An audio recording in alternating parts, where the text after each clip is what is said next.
All right, coaches, welcome to the second part of our Talking Wing T, talking about the offensive line and how to develop the offensive line, different characteristics, and then the personnels that you might need to be successful running offensive line play with the Wing T offense. Okay, so in part one, we went over and we discussed the characteristics and then a little bit of the personnel, the body styles types. This is going to be a little more in depth on a few minor ways that I would focus on developing your Wing T offensive lineman. Primarily, it's going to be one main thing that I think leads to the biggest difference in the end. Okay, so gonna let it roll right into part two. And lastly, we're talking about how do you develop a Wing T offensive lineman, okay? So if you think about it, then you got to break it down extremely simple, all right? There's a lot of complex things that they need to know how to do, but what we always preach and what I believe is the most important thing, it's one of those characteristics, is your first step. If you are not in the right position and you're not confident and don't have the right positioning on that first 6-inch step, then you're going to have issues, okay? So obviously once you get your stance down, obviously you're in a good stance already, you've got your splits, all right? We usually do 2-foot splits between the centers and the center and the guards, and then the guards and the tackles, and then a 3-foot split between the tackle and wherever that tight end is, okay? We start from the inside out. You line up, the center lines up, 2 feet out the guards, 2 feet out the tackles, then wherever that tight end is, he measures 3 feet out and then gets set up there, all right? But once you've got your splits and your stance down, okay, then the next most important thing is repping your first step over and over again, okay? So I know some people try to call it different things. You might have different terminology, all right? If you're taking a straight step straight on to the defender, I call that an on block, all right? If you're down to the inside at the hip and try at a 45-degree angle trying to wash that guy down, well, nice and easy, you call that a down step, okay? You got also a reach step. You're trying to get outside or put your head between where the point of attack is for the ball carrier and then where the defender is right now. We always try to say you're going to try to reach one full man past, turn your hips back in, or turn your hips out, your chest back in, and then put yourself between the defender and where our point of attack is for the ball carrier so that he can't flow over into that area.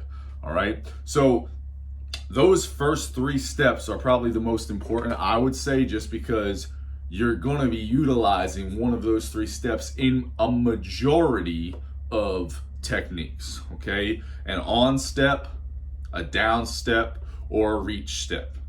And let me kind of clarify this by saying that will be most of the time your tight ends, your tackles, and your center, okay?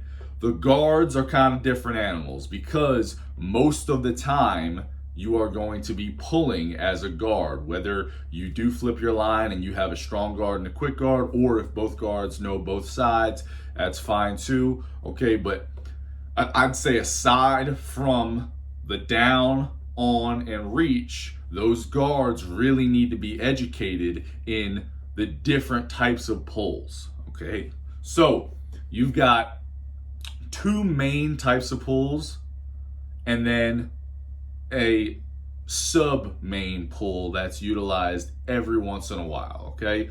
So if you take a look here at buck sweep. Buck sweep's a great example because it utilizes both of the pulls that we're going to talk about as our main pulls for the guard. Well, buck sweep, put him in motion there, all right? Buck sweep for the offensive line, we're going to get our down blocks here. and create that inside wall. Now, you've got a pull and kick, or a pull trap, whatever you want to call it, by this quick or this strong guard, which means it's a 45-degree open step. You are now opening, not gaining ground, getting back into the line of scrimmage so you can have an inside out block. If you're pull kicking out to the right, you're going to hit with your right shoulder. That's what we teach, okay? That way your head is in here and this guy can't fall back into the hole as the running back gets through. Now, that is our typical pull and trap or pull and kick, okay? Our second main type of pull is a pull and wall off, okay? Now, this is more of a flat, it's an open 90 degrees, flat down the line of scrimmage, and then once you see that last down block, okay, you are gonna find that last down block, stay as tight as possible, get up and around onto the backer and insert into the inside wall of that tunnel for the running back to get through. You might be thinking, this looks familiar, all right? If you know any other offensive type of systems, or you can run this out of the wing tee obviously as well, this is just the backside of power, okay? You can run different forms of power, and I completely understand that. But basically, all a power pull is backside, whether it's an open and run or a skip pull, you are finding that last down block on the double team for the power and getting around up to that inside backer. This is just the same thing, but without a double team. Now you're finding the most outside down block, getting around, and then up to the backer. You are through the hole and then inserting inside, okay? So these are the two main types of pulls for a guard. The only other one that's really, you'll see a lot,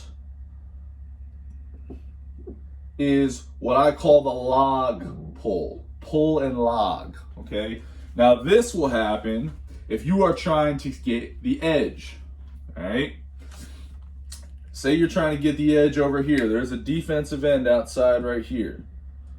Well, if we're running waggle, we got the fake here, and the quarterback is aiming to get outside this way, okay?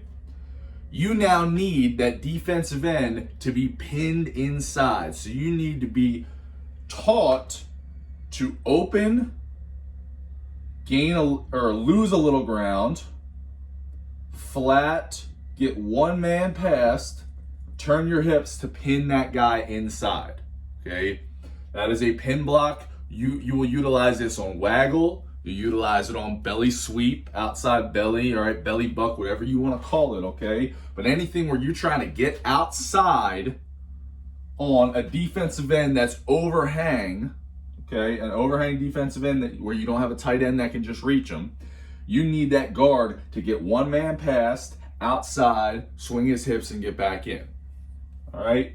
And then you've got your escort pull. So your two main pulls are your pull and kick and pull and wall off. Then you've got your log block, your pull and log, and then you've got your pull and escort, which quite simply is a 90-degree open, 2 steps, let that fullback go in front of you on the fake, then you're gaining ground, or losing ground, sorry, around, and you are in front of that quarterback. We call it escort just because you are escorting the quarterback out to the perimeter. If anything shows, you are that personal protector for that guy, okay?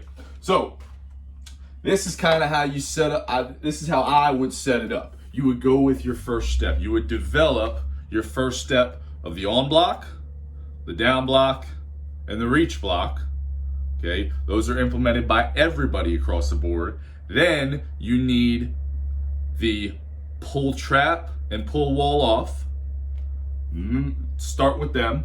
And then your pull log and your pull escort. Those are primarily for your guards, okay? I know some people with counter, all right, they will come back and they'll pull their tight end around and they'll actually have to do a pull and wall off as well. That's why it's not a bad idea to have your third guard be that tight end, or maybe that second string tight end if they're not as athletic, because now they know how to pull through if they need to. Okay? So, if you guys have any questions, please let me know. Thank you again for coming to the channel. All right. I hope I provided some value whatsoever to you. As always, keep talking wing T. All right. Check us out on Instagram. Obviously, like and subscribe to the channel down below. Check us out on Twitter. Thank you guys very much. Enjoy.